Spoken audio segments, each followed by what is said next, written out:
le champ électromagnétique des plaques à induction est-il dangereux pour la santé? Alors, officiellement, non. Mais j'ai retrouvé quelques études, il y en a assez peu qui ont été faites sur la question.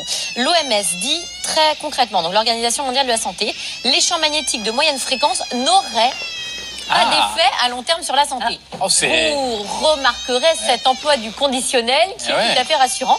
Alors j'ai quand même cherché, puis j'ai trouvé une autre étude suisse qui a été faite auprès d'une grande population de cuisiniers exclusivement, donc professionnels suisses. Parce qu'eux, ils utilisent beaucoup les plaques d'induction et donc ils pouvaient se rendre compte au bout d'un certain temps quels effets très concrets sur leur santé. Sur eux.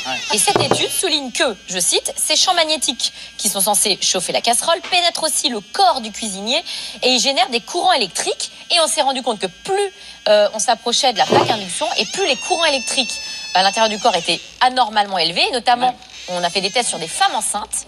Parce que leur ventre, du coup, est plus proche de la plaque induction. Ils font les tests sur les femmes enceintes. Ah oui, et puis surtout que c'est ton ventre qui est encore plus proche. Exactement, ça parcourait anormalement ces champs électriques, le fœtus. Ah était à l'intérieur des ventres.